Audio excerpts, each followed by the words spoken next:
Hey guys, welcome back to my channel. അപ്പോൾ പുതിയൊരു വീഡിയോയിലേക്ക് എല്ലാവർക്കും സ്വാഗതം.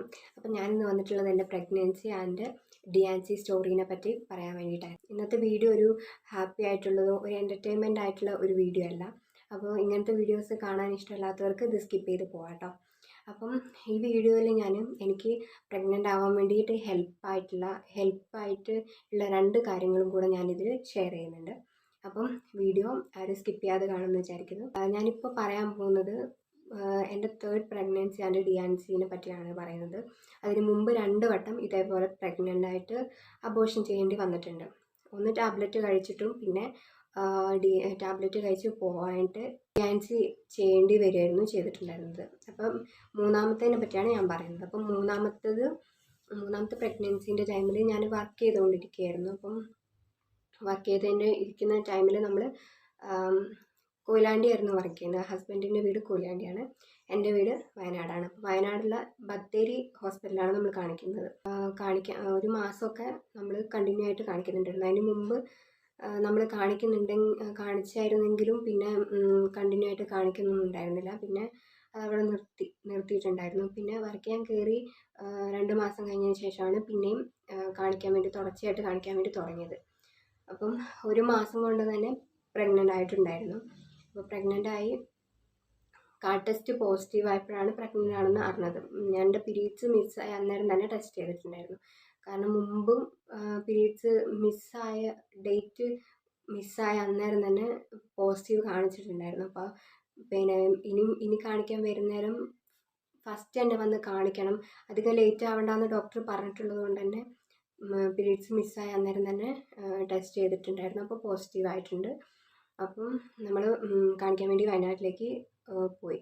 പീരീഡ്സ് മിസ്സായ ഡേറ്റിന് തന്നെ ടെസ്റ്റ് ചെയ്തുകൊണ്ട് ഒരാഴ്ച ആയിട്ടുണ്ടാവുള്ളൂ എന്നറിയാം. എന്നാലും നമ്മൾ പെട്ടെന്ന് തന്നെ ഡോക്ടറെ പോയി കാണിക്കണം. കാരണം മുൻപ് ഇങ്ങനത്തെ 2 വട്ടം അബോർഷൻ ആയതുകൊണ്ട് നമ്മൾ എന്തായാലും പെട്ടെന്ന് തന്നെ അന്നേരം തന്നെ ടെസ്റ്റ് പോസിറ്റീവായി പിറ്റേന്ന് തന്നെ നമ്മൾ ഡോക്ടറെ കാണിക്കാൻ വേണ്ടി പോയിട്ടുണ്ടായിരുന്നു. ഡോക്ടർ പറയുകയും കൂടെ ചെയ്തതുകൊണ്ട് നമ്മൾ എന്തായാലും റിസ്ക് എടുക്കേണ്ട, പെട്ടെന്ന് തന്നെ കാണിക്കാമെന്ന് വിചാരിച്ചു. അപ്പം നമ്മൾ കാണിക്കാൻ വേണ്ടി പോയി. അവിടെ ബുക്ക് ചെയ്ത് കിട്ടി, കാണിച്ചു. അപ്പോൾ കാണിച്ച ടൈമിൽ സ്കാനിങ് ചെയ്യാൻ ഡോക്ടർ പറഞ്ഞു. അപ്പോൾ സ്കാനിങ് ചെയ്തിട്ട് കാണിക്കാനുള്ള സ്കാനിങ്ങിലൊന്നും കാണിക്കാനുള്ള ടൈം ആയിട്ടില്ല. 2 വീക്സ് കഴിഞ്ഞിട്ട് വരണം, പിന്നെയും വന്ന് കാണിക്കണം. പിന്നെ ഫോളിക് ആസിഡ്, പിന്നെ അതിന് വേണ്ടിയിട്ടുള്ള ടാബ്ലറ്റ്സും പിന്നെ ഇഞ്ചക്ഷനും ഡോക്ടർ പറഞ്ഞിട്ടുണ്ടായിരുന്നു. കാരണം 2 വട്ടം അബോർഷൻ ആയതുകൊണ്ട് സേഫ്റ്റിക്ക് വേണ്ടിയിട്ട് ഇഞ്ചക്ഷനും ഡോക്ടർ ആഴ്ചയിൽ ചെയ്തിട്ട് വേണം വരാനെന്നും പറഞ്ഞിട്ടുണ്ടായിരുന്നു. അപ്പം അന്നേരം കുഴപ്പമൊന്നും ഉണ്ടായിരുന്നില്ല. അപ്പം എൻ്റെ വീട്ടിൽ തന്നെയായിരുന്നു. പിന്നെ തിരിച്ച് അങ്ങോട്ട് പോയിട്ടുണ്ടായിരുന്നില്ല. കാരണം പിന്നെ അങ്ങോട്ടും ഇങ്ങോട്ടും ട്രാവൽ ചെയ്യുന്നത് ബുദ്ധിമുട്ടാണല്ലോ. ഫസ്റ്റ് ഒരു 3 മാസം വരെ ട്രാവൽ ചെയ്യുന്നത് ബുദ്ധിമുട്ടായതുകൊണ്ട് നമ്മളെന്തായാലും ഇനിയിപ്പം ജോലി എന്തായാലും നോക്കിയിട്ട് പോകാം എന്നുള്ള ഇതിൽ നിൽക്കുകയായിരുന്നു. അന്നേരം അവിടെയുള്ള സ്റ്റാഫ് എന്നെ വിളിച്ച് പറഞ്ഞു, എന്തായാലും മുൻപത്തെ കാര്യം അറിയുന്നതുകൊണ്ട് അവരെന്നെ വിളിച്ച് പറഞ്ഞു, ഇനിയും നീ നോക്കിയിട്ട് വന്നാൽ മതി, 3 മാസം കഴിഞ്ഞിട്ട് വന്നാൽ മതി, കുഴപ്പമൊന്നുമില്ല എന്ന് പറഞ്ഞു. അപ്പോൾ എന്തായാലും സമാധാനമായി. പിന്നെ വർക്ക് ചെയ്യുന്ന കാര്യത്തിൽ ടെൻഷനൊന്നും അടിക്കണ്ടല്ലോ, അപ്പോൾ വീട്ടിൽ തന്നെ നിൽക്കാമെന്ന് വിചാരിച്ചു. പിന്നെ 2 ആഴ്ച കഴിഞ്ഞിട്ടാണല്ലോ കാണിക്കേണ്ടത്, അപ്പോൾ അത് കഴിഞ്ഞിട്ട് കാണിക്കാമല്ലോ എന്നൊക്കെ വിചാരിച്ചു. 2ാമത്തെ ആഴ്ച പിന്നെയും കാണിക്കാൻ പോകണം. സ്കാനിങ് ചെയ്താൽ മാത്രമേ നമുക്ക് കറക്റ്റ് എത്ര വീക്കായി വളർച്ചേൻ്റെ കാര്യങ്ങളൊക്കെ അറിഞ്ഞാൽ മാത്രമേ മുൻപോട്ട് പ്രഗ്നൻസി കണ്ടിന്യൂ ചെയ്യാൻ പറ്റുള്ളൂ എന്ന് അറിയാമല്ലോ. അപ്പോൾ അതുകൊണ്ട് 2 ആഴ്ച കഴിഞ്ഞപ്പോൾ പിന്നെയും ഡോക്ടറെ കാണിക്കാൻ വേണ്ടി പോയി. അപ്പം 2 ആഴ്ച കഴിഞ്ഞപ്പം കാണിക്കാൻ വേണ്ടി പോയി. സ്കാനിങ് ചെയ്തിട്ട് കാണിക്കാനാണ് പറഞ്ഞത്. അപ്പോൾ സ്കാനിങ് ചെയ്യാൻ വേണ്ടി പോയി. സ്കാനിങ് ചെയ്ത ടൈമിൽ കുഴപ്പമൊന്നും ഉണ്ടായിരുന്നില്ല.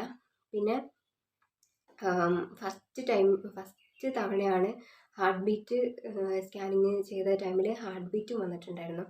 അപ്പോൾ ഒരു ആശ്വാസമായി. കാരണം 2 തവണയും ഹാർട്ട് ബീറ്റും കാര്യങ്ങളൊന്നും സ്കാനിങ്ങിൽ കാണിച്ചിട്ടുണ്ടായിരുന്നില്ല, 2 തവണ പ്രഗ്നൻ്റ് ആയപ്പോഴും. അപ്പോൾ ഇത്തവണ എന്തായാലും ഹാർട്ട് ബീറ്റൊക്കെ കാണിച്ചു. അപ്പോൾ ഹാപ്പിയായി. ഡോക്ടറെ കാണിക്കാൻ പോയി. ഡോക്ടറും കുഴപ്പമൊന്നുമില്ല എന്ന് പറഞ്ഞു. അപ്പോൾ കറക്റ്റ് ആ ടൈമിലുള്ള വളർച്ചയും ഹാർട്ട് ബീറ്റും കാര്യങ്ങളൊക്കെ ഉണ്ട്, കുഴപ്പമൊന്നുമില്ല. അത് കഴിഞ്ഞ് ഇനിയിപ്പോൾ 1 മാസം കഴിഞ്ഞിട്ട് ഒന്നും കൂടി വന്ന് കാണിക്കണം. എന്നിട്ട് ഒന്നും കൂടി സ്കാൻ ചെയ്തിട്ട് മാത്രമേ ഉറപ്പിക്കാൻ പറ്റുള്ളൂ വളർച്ച ഉണ്ടോയെന്ന് നോക്കിയിട്ട് മാത്രമേ മുൻപോട്ട് കൊണ്ടുപോകാൻ പറ്റുള്ളൂ എന്നും ഡോക്ടർ പറഞ്ഞു. ഇഞ്ചക്ഷനും അതേപോലെ കണ്ടിന്യൂ ചെയ്യാനും പറഞ്ഞിട്ടുണ്ടായിരുന്നു. അപ്പം കുഴപ്പമൊന്നുമില്ലല്ലോ, ഹാർട്ട് ബീറ്റൊക്കെ കാണിച്ചല്ലോ എന്നുള്ള ഹാപ്പി ആയിട്ട് നമ്മൾ വീട്ടിലേക്ക് തിരിച്ചു പോയി. അത് കഴിഞ്ഞ് പിന്നെ 1 മാസം വരെ വെയിറ്റിംഗ് ആയിരുന്നു കാണിക്കാൻ വേണ്ടിയിട്ട്. അപ്പം കാണിക്കാൻ വേണ്ടിയിട്ട് ഏട്ടൻ തിരിച്ച് ഏട്ടൻ്റെ വീട്ടിലേക്ക് തന്നെ പോയിട്ടുണ്ടായിരുന്നു. പിന്നെ ഞാൻ എൻ്റെ വീട്ടിൽ തന്നെ നിൽക്കുകയായിരുന്നു ചെയ്തിട്ടുണ്ടായിരുന്നത്. എന്തായാലും റെസ്റ്റ് എടുത്തു എന്ന് ഡോക്ടർ പറഞ്ഞിട്ടുണ്ടായിരുന്നു. അപ്പം അതുകൊണ്ട് വീട്ടിൽ തന്നെയായിരുന്നു നിന്നിട്ടുണ്ടായിരുന്നത്. അപ്പം പിന്നെ 1 മാസത്തിനോട് അടുപ്പിച്ച് ആയ ടൈമിൽ ചെറിയ രീതിയിൽ ബ്ലഡ് സ്റ്റെയിൻ പോലെ കണ്ടിട്ടുണ്ടായിരുന്നു. അപ്പം ഭയങ്കര ടെൻഷനായി. കാരണം മുൻപ് 2 വട്ടവും ഇതേപോലെ കാണിച്ചിട്ടുണ്ടായിരുന്നു. അപ്പോൾ ഒരു ടെൻഷൻ. പിന്നെ ഹാർട്ട് ബീറ്റൊക്കെ വന്നിട്ടുണ്ടല്ലോ എന്നുള്ളൊരു എന്നാൽ പിന്നെ കുഴപ്പമില്ല എന്നുള്ള രീതിക്ക് ഇരുന്നു. അപ്പം പിന്നെ നമ്മൾ കാണിക്കാൻ വേണ്ടി പോയി. 1 മാസമായപ്പോൾ കാണിക്കാൻ വേണ്ടി പോയി. അപ്പോൾ ഡോക്ടർ സ്കാൻ ചെയ്തിട്ട് കാണിക്കാനാണ് പറഞ്ഞത്. അപ്പോൾ സ്കാൻ ചെയ്യാൻ വേണ്ടി കയറ്റിയപ്പോൾ തന്നെ അവിടുത്തെ സ്കാൻ ചെയ്യുന്ന ഡോക്ടർ എന്നോട് ചോദിച്ചു, ഇങ്ങനെ ബ്ലീഡിങ് ഉണ്ടായിരുന്നോ എന്ന് ഡോക്ടർ ചോദിച്ചു. അപ്പം ഞാൻ ചെറിയ രീതിക്കേ ഉള്ളൂ എന്നുള്ള ഇതിൽ നമ്മൾ ടെൻഷൻ കൊണ്ടാണ് പോയത് കാണിക്കാൻ. സ്കാനിങ്ങിൻ്റെ ടൈമിലൊക്കെ ഭയങ്കര ടെൻഷൻ അടിച്ചിട്ടാണ് പോയത്. കാരണം 3ാമത്തെയാണ്. ഇനി എന്താ ചെയ്യുക എന്നുള്ളൊരു ടെൻഷനിലാണ് പോയത്. അപ്പോൾ ഡോക്ടർ ഇങ്ങനെ ചോദിച്ചപ്പോൾ തന്നെ കയ്യിൽ നിന്ന് പോയി. പിന്നെ ഭയങ്കര സങ്കടമായി, വിഷമമായി. സ്കാനിങ് ചെയ്ത് ഡോക്ടർ ബ്ലീഡിങ് ഉണ്ടോ എന്ന് മാത്രമേ ചോദിച്ചിട്ടുള്ളൂ, വേറെ ഒന്നും ചോദിച്ചിട്ടില്ല. അപ്പോൾ തന്നെ എനിക്ക് ടെൻഷനായി. പിന്നെ ഞാൻ പിന്നെ ഭയങ്കര ടെൻഷനിലായിരുന്നു ഉണ്ടായിരുന്നത്. അപ്പോൾ പുറത്തിറങ്ങി ഏട്ടനോട് ഇങ്ങനെ ഒക്കെ പറഞ്ഞു. അപ്പോൾ ഏട്ടൻ പറഞ്ഞു, കുഴപ്പമൊന്നും ഉണ്ടാവില്ല, നമുക്ക് എന്തായാലും ഡോക്ടർ പറയണ്ടേ, ഡോക്ടറോട് ചോദിച്ചു നോക്കാം, നീ ഇങ്ങനെ ടെൻഷൻ അടിക്കേണ്ടെന്ന് പറഞ്ഞു. എന്നിട്ട് ഡോക്ടറെ കാണിച്ചപ്പോൾ ഡോക്ടർ പറഞ്ഞു, ഇത് മുൻപോട്ട് കൊണ്ടുപോകാൻ വേണ്ടി പറ്റില്ല, കാരണം വളർച്ചയില്ല. നമുക്ക് മരുന്ന് കൊണ്ടോ അല്ലെങ്കിൽ വേറെ എന്തെങ്കിലും ഇഞ്ചക്ഷൻ കൊണ്ടോ ട്രീറ്റ്മെൻറ്റ് കൊണ്ടോ ഒന്നും ചെയ്യാൻ പറ്റാത്ത ഇതെന്തായാലും മുൻപോട്ട് കൊണ്ടുപോകാൻ പറ്റില്ല, DNC തന്നെ ചെയ്യണം എന്ന് പറഞ്ഞു. അല്ല, DNC തന്നെ ചെയ്യണം എന്ന് പറഞ്ഞിട്ടില്ല, DNC അല്ലെങ്കിൽ ടാബ്ലറ്റ് കഴിച്ചിട്ട് നമുക്കിത് പോക്കുന്നതാണ് നല്ലതെന്ന് പറഞ്ഞു. അപ്പം പിന്നെ എനിക്കൊന്നും പറയാൻ, തിരിച്ച് ഡോക്ടറോട് എന്താ ചെയ്യേണ്ടതെന്ന് ഡോക്ടർ ഇങ്ങനെ ചോദിക്കുന്നുണ്ട്. തിരിച്ച് എനിക്ക് എന്താ പറയേണ്ടതെന്ന് അറിയുന്നില്ല. ഞാൻ സ്റ്റക്കായിപ്പോയി. പിന്നെ എനിക്കെന്താ ഭയങ്കര ടെൻഷനായിപ്പോയി. പിന്നെ കരച്ചിലായി, ബഹളമായി. അപ്പോൾ ഏട്ടനും എന്താ പറയേണ്ടതെന്ന് അറിയുന്നില്ല. അപ്പോൾ രണ്ടുപേരും അങ്ങോട്ടും ഇങ്ങോട്ടും നോക്കാമെന്നല്ലാണ്ട് നമ്മൾ അങ്ങോട്ടൊന്നും പറയുന്നില്ല. അപ്പോൾ ഡോക്ടർ എന്താ ചെയ്യേണ്ടതെന്ന് എന്നോട് ഇങ്ങനെ ചോദിക്കുന്നുണ്ട്. അപ്പോൾ എനിക്കൊന്നും പറയാൻ പറ്റുന്നില്ല, ഏട്ടനും ഒന്നും പറയാൻ പറ്റുന്നില്ല. എന്നോട് ചോദിക്കാണ്ട് അപ്പോൾ എന്നോടും സംസാരിക്കാണ്ടൊന്നും പറയാൻ പറ്റില്ലല്ലോ എന്നുള്ള അതായതുകൊണ്ട് ഏട്ടനും ഒന്നും പറയുന്നില്ല. രണ്ടുപേർക്കും നല്ല വിഷമമായി. അപ്പം നമ്മൾ പിന്നെ ഡോക്ടർ പറഞ്ഞു, എന്നാൽ പിന്നെ നിങ്ങൾ തീരുമാനിച്ചിട്ട് ഇപ്പം തന്നെ വന്ന് പറ, DNC ആണെങ്കിൽ നാളെ രാവിലെ വന്ന് അഡ്മിറ്റ് ആക്കിയാൽ വൈകുന്നേരം തന്നെ പോകാം. അതൊരു പ്രൈവറ്റ് ഹോസ്പിറ്റൽ ആയതുകൊണ്ട് നമ്മൾ അധികം ദിവസമൊന്നും അഡ്മിറ്റ് ആക്കിയിട്ട് വെക്കില്ല, വേഗം തന്നെ ഡിസ്ചാർജ് ചെയ്ത് പോകാം, DNC കഴിഞ്ഞ് വൈകുന്നേരം തന്നെ പോകാം എന്നാണ് ഡോക്ടർ പറഞ്ഞത്. അപ്പം നമ്മൾ പുറത്തിറങ്ങി, നമ്മൾ രണ്ടുപേരും ഇങ്ങനെ എന്താ ഇപ്പോൾ ചെയ്യുക എന്നുള്ളതിൽ DNC തന്നെ ചെയ്യുന്നത് ബെറ്റർ എന്ന് എനിക്ക് തോന്നി. കാരണം മുൻപ് ടാബ്ലറ്റ് കഴിച്ച് അബോർഷൻ ചെയ്ത ടൈമിൽ ഭയങ്കര പെയിനും കാര്യങ്ങളായിരുന്നു. അപ്പം അത് കുറേ ദിവസത്തെ പ്രോസസ്സ് ഉണ്ടായിരുന്നു നമ്മൾ ടാബ്ലറ്റ് കഴിച്ച് പോകുന്ന ടൈമിൽ. ഏട്ടനോട് ചോദിച്ചു. അപ്പോൾ ഏട്ടൻ പറഞ്ഞു, ഒന്ന് അമ്മേനെ വിളിക്കാമെന്ന്. അപ്പോൾ എൻ്റെ അമ്മേനെ വിളിച്ചു. അമ്മ വിളിച്ച് സാരമില്ല, പിന്നെ അങ്ങനെ ചെയ്യാം, കുഴപ്പമൊന്നുമില്ല എന്നൊക്കെ പറയുമ്പോൾ പിന്നെയും ഭയങ്കര ടെൻഷനായി. അപ്പം എന്തായാലും DNC തന്നെ ചെയ്യാമെന്ന് അമ്മയും പറഞ്ഞു. അപ്പോൾ നമ്മൾ DNC തന്നെ ചെയ്യാമെന്നുള്ളത് തീരുമാനമെടുത്തു. അപ്പം സിസ്റ്ററോട് പറഞ്ഞു. അപ്പോൾ സിസ്റ്റർ പറഞ്ഞു, പിന്നെ ഇപ്പം തന്നെ കയറിക്കോ എന്ന് പറഞ്ഞു. അപ്പോൾ ഡോക്ടറോട് പറഞ്ഞു DNC തന്നെ ചെയ്യാമെന്ന് പറഞ്ഞു. അപ്പോൾ ഡോക്ടർ പറഞ്ഞു, നാളെ തന്നെ വന്ന് അഡ്മിറ്റ് ആയിക്കോളൂ, രാവിലെ വന്നാൽ വൈകുന്നേരം തന്നെ പോകാമെന്ന് ഡോക്ടർ പറഞ്ഞു. അപ്പം നമ്മൾ പിറ്റേ ദിവസം അമ്മേനോട് പറഞ്ഞ് സെറ്റാക്കി വീട്ടിലെത്തി. എനിക്ക് പ്രഗ്നൻ്റ് ആയ ടൈമിൽ ഇങ്ങനെ ഛർദിയോ തലകറക്കോ അങ്ങനത്തെ ഒരു പ്രശ്നം ഉണ്ടായിരുന്നില്ല. പക്ഷെ എനിക്ക് മുൻപത്തെ 2 പ്രഗ്നൻസിൻ്റെ ടൈമിൽ എനിക്ക് അബോർഷൻ ആവാൻ പോകുന്ന ആ ടൈമിലാണ് ഭയങ്കര ഛർദി അങ്ങനത്തെ ബുദ്ധിമുട്ടൊക്കെ ഉണ്ടാകുന്നത്. അപ്പം നമ്മ സാധാരണ എല്ലാവർക്കും അങ്ങനെയാണോ എന്ന് എനിക്കറിയില്ല. പക്ഷെ എനിക്ക് അങ്ങനെയായിരുന്നു. എനിക്ക് ആ ടൈമിൽ ഞാൻ ഡോക്ടറെ കാണിച്ച് വീട്ടിലെത്തി അമ്മ ആ സമയത്ത് എന്തോ ചിക്കൻ എന്തോ ഉണ്ടാക്കുന്നുണ്ടായിരുന്നു. അപ്പോൾ ഞാൻ ഉച്ചയ്ക്ക് ബിരിയാണി ആയിരുന്നു കഴിച്ചിട്ടുണ്ടായിരുന്നത്. അപ്പോൾ ഫുള്ള് ഛർദ്ദിച്ച് ആ സ്മെല്ല് എനിക്ക് അവിടെ ആ റൂമിൽ ഇരിക്കാനേ പറ്റുന്നുണ്ടായിരുന്നില്ല. ഭയങ്കര ബുദ്ധിമുട്ട്. പിന്നെ ഫുള്ള് ഛർദ്ദിച്ച് ഭയങ്കര ബുദ്ധിമുട്ടായി പോയിട്ടുണ്ടായിരുന്നു ആ ടൈമിൽ. എന്താണെന്നറിയില്ല, ഭയങ്കര ഡിസ്റ്റർബിങ് ആയിരുന്നു ആ സ്മെല്ല് ഒക്കെ. പിന്നെ അന്നേരം ഛർദ്ദിച്ച് ഇതായി പോയിട്ടുണ്ടായിരുന്നു. അന്നേരം പിന്നെ ഫുഡും കാര്യങ്ങളൊന്നും കഴിച്ചിട്ടുണ്ടായിരുന്നില്ല. പിന്നെ പിറ്റേന്ന് രാവിലെ തന്നെ ഹോസ്പിറ്റലിൽ പോവുകയും വേണം. അപ്പോൾ ഡോക്ടർ പ്രത്യേകം പറഞ്ഞിട്ടുണ്ടായിരുന്നു, രാവിലെ എന്തെങ്കിലും കഴിച്ചിട്ട് വന്നാൽ മതി, ഇതിന് കയറ്റി കഴിഞ്ഞാൽ പിന്നെ കഴിക്കാൻ പറ്റില്ല എന്ന് ഡോക്ടർ പറഞ്ഞിട്ടുണ്ടായിരുന്നു. അപ്പോൾ നമ്മൾ പിറ്റേ ദിവസം രാവിലെ തന്നെ ഫുഡ് കഴിച്ചിട്ട് വീട്ടിൽ നിന്ന് തന്നെ ഫുഡ് കഴിച്ചിട്ടായിരുന്നു പോയിട്ടുണ്ടായിരുന്നത്. നമ്മൾ ഹോസ്പിറ്റലിൽ എത്തി, അവിടെ അഡ്മിറ്റായി. ഹോസ്പിറ്റലിൽ അഡ്മിറ്റ് ആയതിനു ശേഷം നമ്മൾ അവിടെ സർജറി റൂമിലേക്ക് കയറ്റിയിട്ടുണ്ടായിരുന്നു. അപ്പോൾ നേഴ്സുമാർ ഉള്ളിൽ ടാബ്ലറ്റ് വെക്കണം എന്ന് പറഞ്ഞിട്ടുണ്ടായിരുന്നു. അപ്പം ഉള്ളിൽ ടാബ്ലറ്റ് വെച്ചു. അത് യൂട്രസ് വികസിക്കാൻ വേണ്ടിയിട്ടാണ് ടാബ്ലറ്റ് വെക്കുന്നതെന്ന് പറഞ്ഞു. അത് കഴിഞ്ഞ് ഡോക്ടർ വന്ന് കണ്ടിട്ട് തിരിച്ച് റൂമിലേക്ക് പോയിക്കോളാൻ പറഞ്ഞു. അപ്പോൾ ഡോക്ടർ വരുന്നവരെ അവിടെ നിന്ന് റെസ്റ്റ് ചെയ്തോ, അത് കഴിഞ്ഞിട്ട് റൂമിലേക്ക് പോയിക്കോന്ന് പറഞ്ഞു. അപ്പം ഡോക്ടർ വന്നിട്ട് ഡോക്ടർ ചോദിച്ചു, ഫുഡ് കഴിച്ചതാണെന്നൊക്കെ ചോദിച്ചു. വേറെ കുഴപ്പമൊന്നുമില്ലല്ലോ, റൂമിലേക്ക് പോയിക്കോന്ന് പറഞ്ഞു. അപ്പോൾ റൂമിലേക്ക് പോയി. പിന്നെ ഉച്ചയൊക്കെ ആയപ്പം അമ്മയും ഏട്ടനും ഫുഡ് കഴിക്കാൻ പോയി. എനിക്ക് വേറെ വെള്ളമോ ഫുഡോ ഒന്നും കഴിക്കാൻ പറ്റില്ല. പറ്റാത്തതുകൊണ്ട് ആരെങ്കിലും ഒരാൾ എൻ്റെ കൂടെ ഉണ്ടാവും. അപ്പോൾ മറ്റേ ആൾ ഫുഡ് കഴിച്ചിട്ട് വരും. അങ്ങനെ രണ്ടുപേരും ഫുഡൊക്കെ കഴിച്ച് വന്ന് ഒരു 3:30 ആയ ടൈമിൽ എനിക്ക് നല്ല പെയിൻ സ്റ്റാർട്ട് ചെയ്തു. പിന്നെ ബ്ലീഡിങ് സ്റ്റാർട്ട് ചെയ്തു. അപ്പം എനിക്ക് മുൻപേ അറിയില്ലായിരുന്നു ഇങ്ങനെ അതിന് മുമ്പേ ഇങ്ങനെ പെയിൻ ഉണ്ടാവും, ബ്ലീഡിങ് ഉണ്ടാവും എന്നൊന്നും അറിയില്ലായിരുന്നു. അപ്പം പിന്നെ 3:30 ആയപ്പോൾ തുടങ്ങിയല്ലോ. അപ്പോൾ 4 മണി വരെ എങ്ങനെയെങ്കിലും പിടിച്ച് നിൽക്കണമെന്ന്. പിന്നെ ഞാൻ അനങ്ങാണ്ട് അവിടെ കിടന്നു. കുറേ നേരം വേദന സഹിച്ച് റൂമിൽ തന്നെ കിടന്നു. അപ്പോഴത്തേക്കും ഒരു 4 മണി ആവുന്നതിന് മുമ്പ് തന്നെ നേഴ്സ് വന്നിട്ട് വിളിച്ചു, സർജറി റൂമിലേക്ക് വരാൻ പറഞ്ഞിട്ട് വിളിച്ചു. അപ്പോഴത്തേക്കും അമ്മ എന്നെ പിടിച്ച്, ഏട്ടനും കൂടെ പിടിച്ച് ഡ്രസ്സൊക്കെ മാറ്റിയിട്ടാണ് പോയിട്ടുണ്ടായിരുന്നത്. പിന്നെ ഡ്രസ്സൊക്കെ മാറ്റി പിന്നെ സർജറി റൂമിലേക്ക് അമ്മയും ഏട്ടനും കൂടെ കൊണ്ടുപോയി.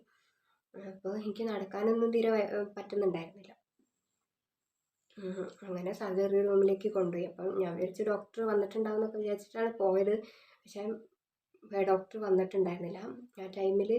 അവിടെ അല്ലാണ്ട് അവർക്ക് എന്തൊക്കെയോ പിന്നെ സിസ്റ്റേഴ്സിന് വേറെ എന്തൊക്കെയോ ചെയ്യാനുണ്ടായിരുന്നു. അപ്പം രണ്ട് കാലും ഇങ്ങനെ കെട്ടിയിട്ടു. ആദ്യമായിട്ടാണ് അങ്ങനത്തെ ഒരു എക്സ്പീരിയൻസ്. ഫസ്റ്റ് ഇങ്ങനെ കെട്ടിയിട്ടിട്ട് ഇങ്ങനെ വിറക്കിയായിരുന്നു കാല്.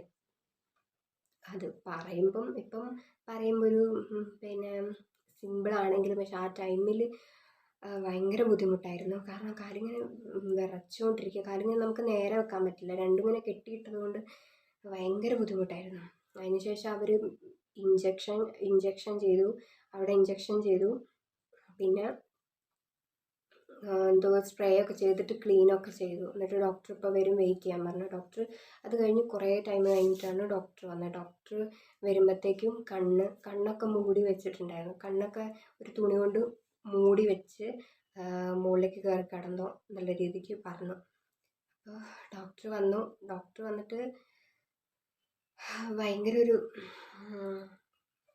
പ്രോസസ്സിനെ പറ്റി എനിക്ക് കറക്റ്റ് പറയാൻ അറിയില്ല. ഒരു ചുരണ്ടി എടുക്കുക എന്നൊക്കെ പറയുന്ന പോലെ ഒരു ഭയങ്കര പെയിൻഫുള്ളായിട്ടുള്ള പ്രോസസ്സ് തന്നെയാണ്. നമുക്ക് ഒന്നും ചെയ്യാൻ പറ്റില്ല.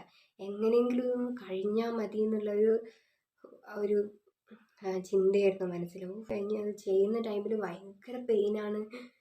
എങ്ങനെയെങ്കിലും അതൊന്ന് കഴിഞ്ഞാൽ മതി എന്നുള്ള ഒരു ചിന്തയും കാര്യങ്ങളും ഒക്കെ ആയിരുന്നു. അതിൻ്റെ ഇടയ്ക്ക് കരയുന്നുണ്ട്, കാറി വിളിക്കുകയും ഇതാക്കുകയൊക്കെ ചെയ്യുന്നുണ്ട്. അപ്പോൾ അതൊക്കെ കഴിഞ്ഞു. ആ പ്രോസസ്സ് ഡാൻസി പ്രോസസ്സ് കഴിഞ്ഞു. അപ്പോൾ കഴിഞ്ഞിട്ട് ഡോക്ടർ പോയി. അപ്പോഴത്തേക്ക് ഞാൻ ബോധം കെട്ട പോലെയായി. എനിക്ക് ഇഞ്ചക്ഷൻ ചെയ്തുകൊണ്ട് എന്നെ ഭയങ്കരമായിട്ട് ഞാൻ മയങ്ങിപ്പോയി. ആ ടൈമിൽ സിസ്റ്റേഴ്സ് പറയുന്നുണ്ടായിരുന്നു, നല്ലോണം ഉറങ്ങിക്കോ, റെസ്റ്റ് എടുത്തോ, കുറച്ച് കഴിഞ്ഞിട്ട് റൂമിലേക്ക് പോകാമെന്ന് പറഞ്ഞു. അങ്ങനെയാണ് പറഞ്ഞിട്ടുണ്ടായിരുന്നത്. അപ്പോൾ റെസ്റ്റ് പിന്നെ അതൊക്കെ കഴിഞ്ഞ് ഞാൻ അറിയാണ്ട് തന്നെ ഉറങ്ങിപ്പോയിട്ടുണ്ടായിരുന്നു. ഒന്നും അറിയുന്നുണ്ടായിരുന്നില്ല.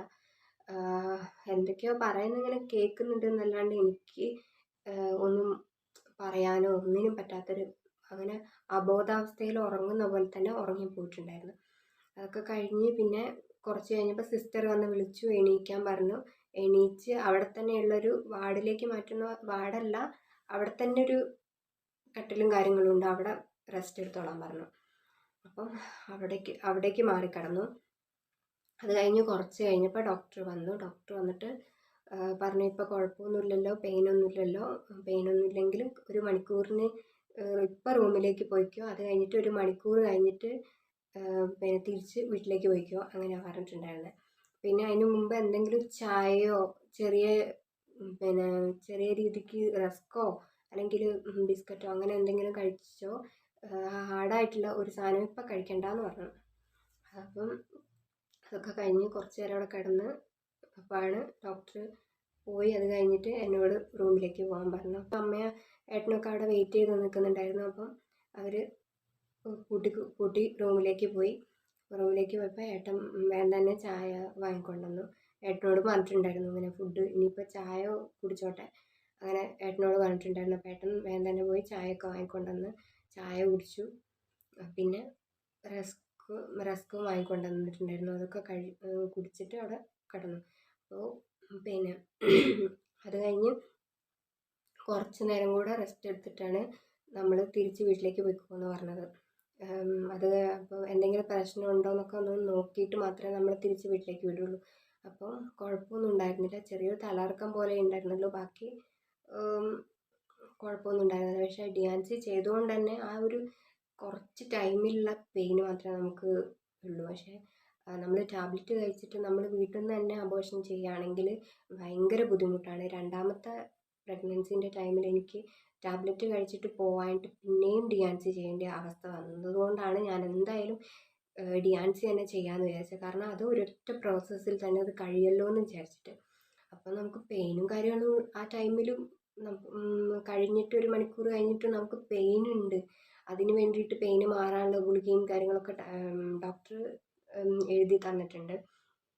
പിന്നെ തിരിച്ച് വീട്ടിലേക്ക് പോയിക്കോളാൻ പറഞ്ഞു. പിന്നെ നമ്മളോട് ഒരു മാസം കഴിഞ്ഞിട്ട് വന്ന് കാണിക്കാനായിരുന്നു പറഞ്ഞിട്ടുണ്ടായിരുന്നത്.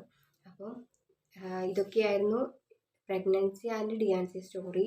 അപ്പം ഇപ്പം എന്നെ പ്രഗ്നൻ്റ് ആവാൻ വേണ്ടിയിട്ട് ഹെൽപ്പ് ചെയ്തിട്ടുള്ള 2 കാര്യങ്ങൾ എന്താണെന്ന് വെച്ചാൽ, എന്ത് കാര്യങ്ങൾ കൂടെ ഞാൻ പറയാമെന്ന് പറഞ്ഞിട്ടുണ്ടായിരുന്നു. അപ്പം ആ 2 കാര്യങ്ങൾ എന്താണെന്ന് വെച്ചാൽ, ഞാൻ രണ്ടാമത്തെ പ്രഗ്നൻസിൻ്റെ ടൈമിൽ ഞാൻ ജിമ്മിൽ പോയിട്ടുണ്ടായിരുന്നു. അപ്പോൾ നല്ല രീതിക്ക് എക്സസൈസും കാര്യങ്ങളൊക്കെ ചെയ്തുകൊണ്ടിരിക്കുന്ന ടൈമിൽ തന്നെ ഒരു മാസം പോലും ഞാൻ ജിമ്മിൽ ഒരു മാസം വരെ ഞാൻ പോയിട്ടുണ്ടായിരുന്നുള്ളൂ. ആ പോയി നിർത്തി ആ മാസം തന്നെ ഞാൻ പ്രഗ്നൻ്റ് ആയിട്ടുണ്ടായിരുന്നു. അപ്പം എനിക്ക് തോന്നിയൊരു കാര്യമാണ്, ഞാൻ ഒരു മെഡിക്കൽ ഫീൽഡിലുള്ള ഒരാളായിട്ട് പറയുന്നതല്ല, പക്ഷേ എനിക്ക് ഹെൽപ്പായിട്ടുള്ള ഒരു കാര്യമായതുകൊണ്ടാണ് ഞാൻ പറയുന്നത്. പിന്നെ ഇൻഫെർട്ടിലിറ്റി എക്സസൈസ് എന്നൊക്കെ പറഞ്ഞിട്ട് നമ്മൾ ഇപ്പോൾ ലാസ്റ്റ് പ്രഗ്നൻസിൻ്റെ ടൈമിൽ ഞാൻ ഇൻഫെർട്ടിലിറ്റി യോഗ എന്ന് പറഞ്ഞിട്ട് യൂട്യൂബിൽ കണ്ടിട്ട് അത് ചെയ്യുന്നുണ്ടായിരുന്നു. അതൊക്കെ ചെയ്ത് ഒരു മാസം കൊണ്ട് തന്നെ ഞാൻ പ്രഗ്നൻ്റ് ആയി. ട്രീറ്റ്മെൻറ്റിനോടൊപ്പം തന്നെ പ്രഗ്നൻസിൻ്റെ ഇൻഫെർട്ടിലിറ്റി യോഗ എന്ന് പറഞ്ഞ ആ സംഭവം കൂടി ചെയ്തതുകൊണ്ട് തന്നെ ഒരു മാസം വരെ ചെയ്തിട്ടുണ്ടായിരുന്നുള്ളൂ. അപ്പോൾ തന്നെ ഞാൻ പ്രഗ്നൻ്റ് ആയിട്ടുണ്ടായിരുന്നു. അപ്പം നമ്മൾ ആ ടൈമിൽ ഞാൻ പിന്നെ വർക്ക് ചെയ്യുന്ന ടൈം ആയതുകൊണ്ട് ഒരു ഹോസ്പിറ്റലിലായിരുന്നു വർക്ക് ചെയ്തത്. അപ്പോൾ അവിടെ നിന്ന് നല്ല അങ്ങോട്ടും ഇങ്ങോട്ടും നടക്കുകയും കാര്യങ്ങളൊക്കെ ചെയ്തതും എനിക്ക് പ്രഗ്നൻ്റ് ആവാൻ വേണ്ടിയിട്ട് ഹെൽപ്പായിട്ടുണ്ടായിരുന്നു. അപ്പം നല്ലതുപോലെ എക്സസൈസും ചെയ്യാം, അതിൻ്റെ കൂടെ നമുക്ക് പറ്റുകയാണെങ്കിൽ അരമണിക്കൂറെങ്കിലും നടക്കുകയും കൂടെ ചെയ്താൽ പെട്ടെന്ന് തന്നെ പ്രഗ്നൻ്റ് ആവാൻ വേണ്ടിയിട്ട് എല്ലാവരെയും ഹെൽപ്പ് ചെയ്യുമെന്നും കൂടെ ഞാൻ വിചാരിക്കുന്നു. കാരണം നമ്മൾ ടാബ്ലറ്റിൻ്റെ കൂടെ ഈ കാര്യങ്ങളും കൂടി ചെയ്യുമ്പോൾ പിന്നെ നമുക്ക് പറ്റുകയാണെങ്കിൽ നല്ല ഹെൽത്തി ആയിട്ടുള്ള ഫുഡും കൂടി കഴിക്കുകയാണെങ്കിൽ പ്രഗ്നൻസീൻ്റെ ചാൻസ് നല്ലോണം കൂട്ടുമെന്ന് എനിക്ക് തോന്നിയിട്ടുണ്ട്. പക്ഷേ എന്തുകൊണ്ടാണ് അബോർഷൻ ആവുന്നത് എന്നുള്ളത് എനിക്ക് കറക്റ്റായിട്ട് അറിയില്ല. അത് ഡോക്ടറോട് ചോദിച്ചിട്ട് ഡോക്ടറും കറക്റ്റായിട്ട് അതിനൊരു റീസൺ ഇല്ലാതെ നമ്മൾ 3 മാസം വരെ അബോർഷൻ ആവുന്നത് നമ്മൾ ആക്സെപ്റ്റ് ചെയ്യണം എന്നാണ് ഡോക്ടർ പറഞ്ഞത്. അപ്പം ഇനി അങ്ങനെ ഉണ്ടാവാണ്ടിരിക്കാൻ വേണ്ടിയിട്ട് ഇനി തുടർച്ചയായിട്ട് എക്സസൈസും കാര്യങ്ങളൊക്കെ ചെയ്യണം എന്നാണ് ഞാൻ വിചാരിക്കുന്നത്. അപ്പോൾ 1 മാസം എന്നുള്ളത് 2-3 മാസം കണ്ടിന്യൂ ആയിട്ട് ചെയ്തിട്ട് അതിനുശേഷം കൺസീവ് ആവുകയാണെങ്കിൽ കുഴപ്പമൊന്നും ഉണ്ടാവില്ല എന്ന് വിചാരിക്കുന്നു. അപ്പം ഇന്നത്തെ വീഡിയോ ഇത്രയേ ഉള്ളൂ. അപ്പോൾ ഈ വീഡിയോ ഇഷ്ടപ്പെട്ടാൽ കമൻറ്റ് ചെയ്യുക, ലൈക്ക് ചെയ്യുക, സബ്സ്ക്രൈബ് ചെയ്യുക, ഷെയർ ചെയ്യുക. അപ്പോൾ ഇന്നത്തെ വീഡിയോ ഇത്രയേ ഉള്ളൂ. ബൈ.